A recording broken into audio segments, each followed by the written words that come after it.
Hello friends, मैं अर्जुन आपका स्वागत करता हूं अपने इस यूट्यूब चैनल एजुकेशन प्लेनेट में। आज क्लास में हम डिस्कस करेंगे यशस्वी, जो कि सामाजिक अध्ययन जिसको हिंदी में बोलते हैं। यह क्या है, 60 नंबर का क्वेश्चन पूछता है और यह 60 नंबर लाना बहुत आसान रहेगा क्योंकि यह ज़्यादा टफ नहीं पूछता है। जहां दोस्तों चलिए शुरू करते हैं। पहला क्वेश्चन क्या है? पहला क्वेश्चन है, नगरीकरण से किन सामाजिक समस्याओं में वृद्धि हुई है? ऑप्शन ए वेश्यावृत्ति, ऑप्शन बी गंदी बस्ती, ऑप्शन सी बाल अपराध, ऑप्शन डी ये सभी। इस क्वेश्चन का आंसर होगा आपका ऑप्शन नंबर डी, ये सभी। क्वेश्चन नंबर 2 है, भोरम देव का मंदिर किस वंश के राजा के काल में निर्मित हुआ? ऑप्शन ए चिंतक नागवंश, ऑप्शन बी नल वंश, ऑप्शन सी फनी नागवंश, ऑप्शन डी कलचुरी वंश। इस क्वेश्चन का आंसर होगा आपका ऑप्शन नंबर सी, फनी नाग वंश। ठीक, चलिए चलते हैं क्वेश्चन नंबर 3 की तरफ। क्वेश्चन नंबर 3 है, निम्न में से कौन सा वेद आंशिक रूप से गद्य में है? क्या बोला? आंशिक रूप से गद्य में, यानी थोड़ा बहुत वह गद्य के रूप में है। ऑप्शन ए है Rigveda, option B Samaveda, option C Yajurveda, option D Atharvaveda. इस क्वेश्चन का आंसर होगा आपका option number C, Yajurveda. Yajurveda जो है आपका आंशिक रूप से गद्य के रूप में है। क्वेश्चन नंबर 4 है, भारतीय संविधान के अनुसार लड़की लड़के की उम्र विवाह के समय होने चाहिए। ऑप्शन ए 18 वर्ष, 20 वर्ष। देखो, पहले लड़की बोला है तो पहले लड़की क्या होते हैं, लड़के से कम होते हैं। ठीक, ऑप्शन बी है 17 वर्ष से 21 वर्ष, ऑप्शन सी है 18 वर्ष से 21 वर्ष, ऑप्शन डी है 21 वर्ष से 25 वर्ष। इस क्वेश्चन का आंसर होगा आपका ऑप्शन नंबर सी, 18 वर्ष से 21 वर्ष। यानी लड़की का उम्र 18 वर्ष होना चाहिए, लड़के का उम्र 21 वर्ष होना चाहिए। क्वेश्चन नंबर 5 की तरफ चलते हैं। क्वेश्चन नंबर 5 है, निम्न में से राजनीतिक शक्ति का मुख्य स्रोत है? ऑप्शन ए संविधान, ऑप्शन बी जनता, ऑप्शन सी संसद, ऑप्शन डी संसद एवं राज्य विधान मंडल। इस क्वेश्चन का आंसर होगा आपका ऑप्शन नंबर बी, जनता। जनता जो है राजनीतिक शक्ति का मुख्य स्रोत है। जनता चाहे जिसकी सत्ता पलट सकता है। ठीक, चलिए चलते हैं क्वेश्चन नंबर 6 की तरफ। क्वेश्चन नंबर 6 है, धर्मनिरपेक्ष से तात्पर्य है? ऑप्शन ए धर्म से धर्मनिरपेक्षता का कोई संबंध नहीं है, ऑप्शन बी अधार्मिकता, ऑप्शन सी राज्य का संबंध किसी धर्म से नहीं है, ऑप्शन डी उपरोक्त में से कोई नहीं। इस क्वेश्चन का आंसर होगा आपका ऑप्शन नंबर सी, राज्य का संबंध किसी धर्म से नहीं होगा। ठीक है, धर्मनिरपेक्षता का मतलब यही है कि राज्य का संबंध किसी धर्म से नहीं है। ठीक, चलिए चलते हैं क्वेश्चन नंबर 7 की तरफ। क्वेश्चन नंबर 7 है, मुगल शासन काल में भारत में व्यापार के लिए आने वाले प्रथम यूरोपियन कौन थे? ऑप्शन ए है पुर्तगाली, ऑप्शन बी है डच, ऑप्शन सी अंग्रेज, ऑप्शन डी फ्रांसीसी। इस क्वेश्चन का आंसर होगा आपका ऑप्शन नंबर ए, पुर्तगाली। पुर्तगाली क्या है, पहले आए थे भारत में। ठीक ना, चलिए चलते हैं क्वेश्चन नंबर 8 की तरफ। क्वेश्चन नंबर 8 है, सतनाम पंथ के संस्थापक थे? Option A Guru Ghasidas, option B Kabirdas, option C Ramdas, option D Thakur Pyare Lal Singh. इस क्वेश्चन का आंसर होगा आपका option number A, Guru Ghasidas. जो सतनाम पंथ के संस्थापक कौन थे? गुरु घासीदास। ठीक, चलिए क्वेश्चन नंबर 9 की तरफ चलते हैं। क्वेश्चन नंबर 9 है, भारतीय संविधान के अनुसार किस वर्ष में महिला को परिवार के कर्ता का स्थान दिया गया? यानी महिला को परिवार के कर्ता का स्थान किस वर्ष में दिया गया? ऑप्शन ए है 2007, ऑप्शन बी है 1947, ऑप्शन सी 2005, ऑप्शन डी 2010। इस क्वेश्चन का आंसर होगा आपका ऑप्शन नंबर सी, 2005। इस क्वेश्चन का आंसर क्या होगा आपका ऑप्शन नंबर सी, 2005। देखो, 1947 में भारत देश ही आजाद हुआ था, इसमें तो नहीं मिला था, ये तो पहले में गलत हो गया। ठीक, तो यानी आपका ऑप्शन नंबर सी क्या रहने वाला है, करेक्ट रहने वाला है। चलिए चलते हैं 10 नंबर की तरफ। क्वेश्चन नंबर 10 है, राष्ट्रपति एवं उपराष्ट्रपति से संबंधित चुनाव में किसी प्रकार का शक सुबह होने पर इस पर जांच एवं निर्णय किसके द्वारा किया जाता है? जैसे क्या है, राष्ट्रपति और उपराष्ट्रपति का चुनाव होता है, तो अगर कोई शक संदेह है तो उस पर निर्णय कौन करता है, उसके बारे में पूछा है। ऑप्शन ए है आपका चुनाव आयुक्त। क्या है आपका ऑप्शन नंबर है चुनाव आयोग, ऑप्शन बी सर्वोच्च न्यायालय, ऑप्शन सी संसद, ऑप्शन डी सर्वोच्च न्यायालय एवं संसद। इस क्वेश्चन का आंसर होगा आपका ऑप्शन नंबर बी, सर्वोच्च न्यायालय। ठीक ना, यानी कहने का मतलब है राष्ट्रपति उपराष्ट्रपति से संबंधित अगर जो चुनाव हो रहा है, कोई दिक्कत हो रही है, तो वह क्या कौन जांच निर्णय लेगा? सर्वोच्च न्यायालय। चलिए क्वेश्चन नंबर 11 की तरफ चलते हैं। क्वेश्चन नंबर 11 है, अकबर की राजस्व व्यवस्था उसके अधिकारी के नाम से जानी जाती है। उसका नाम है, जो मतलब राजस्व व्यवस्था कौन देखते थे, इसका मतलब यह है। ऑप्शन ए है Todarmal, option B Birbal, option C Bairam Khan, option D Asaf Ali. इस क्वेश्चन का आंसर होगा आपका option number D Todarmal. Todarmal जो थे राज्य व्यवस्था राजस्व व्यवस्था का कार्यकर्ता थे। ठीक, चलिए चलते हैं क्वेश्चन नंबर 12। क्वेश्चन नंबर 12 है, ताजमहल का निर्माण किसके शासनकाल में किया गया? ये तो क्वेश्चन सबको आता होगा, ठीक ना। ऑप्शन ए है Akbar, option B Jahangir, option C Babur, option D Shahjahan. तो इस क्वेश्चन का आंसर होगा आपका ऑप्शन नंबर डी शाहजहां, जो क्या है मुमताज की याद में बनवाए थे। ठीक, चलिए चलते हैं क्वेश्चन नंबर 13 की तरफ। क्वेश्चन नंबर 13 है, निम्न में से कायांतरित कौन सा चट्टान है? क्या बोल रहा है? कायांतरित। ऑप्शन ए आकोन्स, option B granite, option C है चार्डोकाइट, ऑप्शन डी संगमरमर। तो कायांतिक चट्टान होगा आपका ऑप्शन नंबर डी संगमरमर। ठीक, चलिए क्वेश्चन नंबर 14 की तरफ। सेना का सर्वोच्च सेनापति कौन होता है?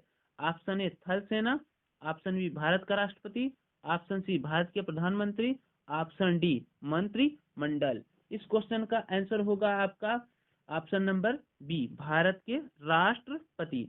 भारत के राष्ट्रपति क्या होते हैं? सर्वोच्च सेनापति होते हैं सेना के। न थल सेना, न जल सेना, न आपका वायुसेना, ये सब सर्वोच्च सेनापति नहीं होते हैं। मंत्रिमंडल भी नहीं होता है। ठीक, चलिए चलते हैं क्वेश्चन नंबर 15 की तरफ। क्वेश्चन नंबर 15 है आपका, त्रिस्तरीय प्रशासनिक व्यवस्था का विरोध कौन था? यानी मतलब त्रिस्तरीय प्रशासनिक व्यवस्था का विरोधी कौन था? Option A Jawaharlal Nehru, option B K M Munshi, option C doctor Bhimrao Ambedkar, option D Jamnalal Bajaj. इस क्वेश्चन का आंसर होगा आपका option number C doctor Bhimrao Ambedkar. त्रिस्तरीय प्रशासनिक व्यवस्था के विरोधी कौन थे? डॉक्टर भीमराव अम्बेडकर। ठीक, चलिए क्वेश्चन नंबर 16 की तरफ चलते हैं। क्वेश्चन नंबर 16 है, निम्न में से कौन सा भक्ति संत कृष्ण का उपासक नहीं है? भक्ति संत कृष्ण, कृष्ण भगवान के उपासक कौन नहीं है, यह बोल रहे हैं। Option A Mirabai. मीराबाई तो आप लोग को पता ही है, ये तो है, ये तो पहला नंबर ऑप्शन नहीं होगा। अब सूरदास, सूरदास भी हैं। ठीक, ऑप्शन नंबर सी बच रहा है और डी। सी है वल्लभाचार्य, ऑप्शन नंबर डी है रामानंद। इस क्वेश्चन का आंसर होगा आपका option number D Ramanand. Ramanand जो है कृष्ण के उपासक नहीं थे। ठीक, चलिए चलते हैं क्वेश्चन नंबर 17 की तरफ। क्वेश्चन नंबर 17 है, निम्न में से किस स्थान पर प्रतिवर्ष कुंभ मेला लगता है? देखो प्रतिवर्ष कुंभ मेला बोल रहा है, तो यहाँ पर प्रयागराज ऑप्शन में भी नहीं है, और आपको पता है प्रयागराज हर साल नहीं लगता है। ठीक, ऑप्शन ए है Shivgiri Narayan, option B Rajim, option C Damakheda, option D Champaran. इस क्वेश्चन का आंसर होगा आपका option number B. Option number B Rajim. क्या है? राजिम जो है यह यहाँ पर प्रतिवर्ष कुंभ मेला लगता है। ऑप्शन नंबर बी आपका क्या रहेगा? करेक्ट रहेगा क्वेश्चन नंबर 17 का। ठीक ना, ये सब क्वेश्चन जितने भी हैं सब क्या है आपके एग्जाम के लिए इम्पोर्टेंट रहने वाले हैं। ठीक, चलिए चलते हैं क्वेश्चन नंबर 18 की तरफ। क्वेश्चन नंबर 18 है, लोहे एवं इस्पात उद्योग में प्रयुक्त होने वाला प्रमुख अयस्क है। Option A laterite, option B bauxite, option C haematite, option D chalcopyrite. इस क्वेश्चन का आंसर होगा आपका option number C haematite. Haematite क्या होता है? लौह एवं इस्पात उद्योग में प्रयुक्त होने वाला प्रमुख अयस्क है। ठीक, जैसा कि आपको पता है लोहे में हीमोग्लोबिन भी पाया जाता है। क्या पाया जाता है? हीमोग्लोबिन। हीमोग्लोबिन में लोहा पाया जाता है। क्या? हीमोग्लोबिन। ठीक ना, हीमोग्लोबिन जो होता है इसमें लौह पदार्थ पाए जाते हैं, और यह हीमोग्लोबिन क्या होता है? खून में पाया जाता है। कहाँ पर? खून में, जिसके कारण क्या है हमें लाइट मारता है, यानी करंट लगता है। ठीक, चलिए चलते हैं क्वेश्चन नंबर 19 की तरफ। क्वेश्चन नंबर 19 है, सन 1857 की क्रांति के समय गवर्नर जनरल कौन थे? 1857 की क्रांति का बात कर रहा है। ऑप्शन ए है lord Curzon, option B lord Ripon, option C lord Dufferin, option D lord Canning. इस क्वेश्चन का आंसर होगा lord Canning, option number D. 1857 की क्रांति के समय गवर्नर जनरल कौन थे? Lord Canning. ठीक, चलिए चलते हैं क्वेश्चन नंबर 20 की तरफ। बाल श्रमिक की आयु सीमा है, यानी जो क्या होते हैं छोटे बच्चे क्या होते हैं कि जैसे काम करते हैं तो कम उम्र में कर दे रहे हैं, वही बोल रहा है बाल श्रमिक की आयु सीमा क्या है। ऑप्शन ए 15 वर्ष, ऑप्शन बी 14 वर्ष, ऑप्शन सी 16 वर्ष, ऑप्शन डी 18 वर्ष। इस क्वेश्चन का आंसर होगा आपका ऑप्शन नंबर बी 14 वर्ष। देखिए तभी क्या होती है, सरकार जो है 6 से 14 वर्ष के बच्चों को शिक्षा मुक्त देती है, शिक्षा मुक्त रूप में देती है, ठीक ना। चलिए चलते हैं क्वेश्चन नंबर 21 की तरफ। क्वेश्चन नंबर 21 है, किस मौलिक अधिकार को डॉक्टर भीमराव अम्बेडकर ने संविधान का हृदय स्थल तथा आत्मा का है? मौलिक अधिकार के बारे में बात कर रहा है, ठीक ना। ऑप्शन ए है पूरे देश में घुसने की आजादी, ऑप्शन बी है पिछड़े को आरक्षण, ऑप्शन सी संवैधानिक उपचारों का अधिकार, ऑप्शन डी उपरोक्त में से कोई नहीं। इस क्वेश्चन का आंसर होगा आपका ऑप्शन नंबर सी संवैधानिक उपचारों का अधिकार, यानी क्या है संविधान को कुछ न कुछ दिन में क्या है परिवर्तित किया जा सकता है आवश्यकता के अनुसार। ठीक, चलिए चलते हैं क्वेश्चन नंबर 22 की तरफ। सती प्रथा व्यवस्था का विरोध सर्वप्रथम किसने किया? देखो यहाँ पर सर्वप्रथम शब्द लगाया है, ध्यान दीजिएगा। ठीक, option A Mahatma Gandhi, option B Raja Ram Mohan Roy, option C Akbar, option D Pandit Jawaharlal Nehru. कितने लोग क्या है option number B Raja Ram Mohan Roy मारे होंगे? यह गलत है, क्योंकि यह जो राजा राम मोहन राय है आधुनिक के थे, ठीक ना। आधुनिक में इन्होंने क्या है सती प्रथा का विरोध किया था, लेकिन सबसे प्रथम का बात की है तो यानी option number C Akbar. Akbar जो है सबसे पहले क्या है विरोध किए थे।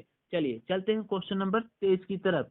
क्वेश्चन नंबर 23 है, सम्राट अशोक ने बौद्ध धर्म के प्रसार के लिए श्रीलंका किसे भेजा? यानी अपने दूत को भेजे थे, यानी अपने साथी को भेजे थे श्रीलंका, ठीक ना। किसके लिए? बौद्ध धर्म के प्रचार के लिए। ठीक, ऑप्शन ए है बुद्धगुप्त को, ऑप्शन बी अश्वघोष को, ऑप्शन सी वसुमित्र को, ऑप्शन डी महेंद्र को।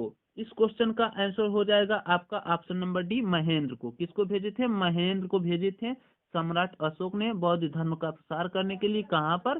श्रीलंका पर। ठीक, चलिए चलते हैं क्वेश्चन नंबर 24 की तरफ। क्वेश्चन नंबर 24 है, चंद्रगुप्त मौर्य का प्रधानमंत्री कौन था? देखो यह क्वेश्चन तो सबको याद होना चाहिए, क्योंकि आप बचपन से ही सुनते आ रहे हो ये चाणक्य की कहानी, ठीक ना। ऑप्शन ए है Chanakya, option B Banabhatta, option C Samprati, option D Ghananand. इस क्वेश्चन का आंसर होगा आपका ऑप्शन नंबर ए चाणक्य। ठीक, चलिए चलते हैं क्वेश्चन नंबर 25 की तरफ। क्वेश्चन नंबर 25 है, हड़प्पा सभ्यता का संबंध किस विदेशी सभ्यता से है? Option A Inca, option B Aztec, option C Babylonia, option D Maya. इस क्वेश्चन का आंसर होगा आपका ऑप्शन नंबर सी बेबीलोनिया। क्या होगा आपका? बेबीलोनिया। चलिए चलते हैं क्वेश्चन नंबर 26 की तरफ। क्वेश्चन नंबर 26 है, प्रधानमंत्री हैं। ऑप्शन ए राष्ट्र प्रमुख, ऑप्शन बी राष्ट्र एवं शासन प्रमुख, ऑप्शन सी शासन प्रमुख, ऑप्शन डी उपरोक्त सभी। तो यह जो प्रधानमंत्री हैं आपका ऑप्शन नंबर सी करेक्ट होगा, राष्ट्र शासन प्रमुख होंगे। क्या होंगे? प्रधानमंत्री शासन प्रमुख होते हैं, राष्ट्र प्रमुख नहीं होंगे। ठीक, नए राष्ट्र एवं शासन दोनों नहीं होंगे, क्योंकि जब राष्ट्र नहीं है तो इसमें तो राष्ट्र है तो यह भी गलत, तो यह जब दोनों गलत हो गए तो डी भी गलत। आपका ऑप्शन नंबर सी क्या हो जाएगा? करेक्ट हो जाएगा, शासन प्रमुख होते हैं प्रधानमंत्री। वर्तमान में प्रधानमंत्री मोदी जी हैं, सबको पता होगा। जी हाँ दोस्तों, मोदी जी। ठीक, जो कि क्या है वैकेंसी क्या है इस समय नहीं आ रही, तो सभी लोग और अच्छे से जानते होंगे मोदी जी हैं प्रधानमंत्री। ठीक, चलिए चलते हैं क्वेश्चन नंबर 27 की तरफ। क्वेश्चन नंबर 27 है, छत्तीसगढ़ राज्य में कुल राष्ट्रीय उद्यान वन्य जीव अभ्यारण्य की संख्या है। छत्तीसगढ़ में राष्ट्रीय उद्यान का बात कर रहा है, ठीक ना। ऑप्शन नंबर ए है 3 से 11, ऑप्शन बी है 4 से 7, ऑप्शन सी 5 से 8, ऑप्शन डी 6 से 11। इस क्वेश्चन का आंसर होगा आपका ऑप्शन नंबर ए 3 से 11। ठीक, चलिए चलते हैं क्वेश्चन नंबर 28 की तरफ। क्वेश्चन नंबर 28 है, महाराष्ट्र में संत तुकाराम ने किस पंथ की स्थापना की? Option A Warkari, option B Nath Panthi, option C Gyan Panthi, option D Narhari. ठीक ना, क्वेश्चन नंबर 28 का आंसर होगा आपका ऑप्शन नंबर ए वारकरी। ठीक ना, महाराष्ट्र में संत तुकाराम किस पंथ का स्थापना किए थे? वारकरी। ठीक, चलिए चलते हैं क्वेश्चन नंबर 29 की तरफ। क्वेश्चन नंबर 29 है, वायुमंडल में सबसे अधिक मात्रा में कौन सी गैस पाई जाती है? Option A oxygen, option B carbon dioxide, option C nitrogen, option D hydrogen. तो देखिए यह क्वेश्चन तो सबको आना ही चाहिए, क्योंकि नाइट्रोजन ही होगा आपका। ऑप्शन नंबर सी क्या होगा, करेक्ट होगा, क्योंकि वायुमंडल में 78% नाइट्रोजन पाया जाता है, 21% ऑक्सीजन पाया जाता है। यहाँ पर बोला सबसे अधिक मात्रा में क्या पाया जाता है, तो नाइट्रोजन। ठीक, चलिए चलते हैं क्वेश्चन नंबर 30 की तरफ, और इस वीडियो का लास्ट क्वेश्चन रहने वाला है। सिंधु घाटी सभ्यता के किस स्थान की सर्वप्रथम खुदाई की गई थी? Option A Mohenjodaro, option B Kalibangan, option C Harappa, option D Lothal. ठीक ना, इस क्वेश्चन का आंसर होगा आपका ऑप्शन नंबर सी हड़प्पा। क्या होगा, हड़प्पा। ठीक ना, ये जो सिंधु घाटी है ना, सिंधु घाटी सभ्यता में जो है सर्वप्रथम खुदाई कहाँ की हुई थी, हड़प्पा का हुआ था। जी हाँ दोस्तों, यह क्या है, मोस्ट इम्पॉर्टेंट 30 क्वेश्चन था, जो कि क्या है आपके एग्जाम के लिए वेरी वेरी इंपॉर्टेंट साबित हो सकते हैं। तो जी हाँ दोस्तों, चलिए आज क्लास यहीं पर समाप्त करते हैं। क्लास कैसा लगा कमेंट सेक्शन में बताइएगा, और इस क्लास में आपको 30 क्वेश्चन बताया गया, 30 क्वेश्चन में आपका कितना सही हुआ उसको भी कमेंट सेक्शन में बताइएगा। तो जी हाँ दोस्तों, मिलते हैं अगले क्लास में, तब तक के लिए जय हिंद।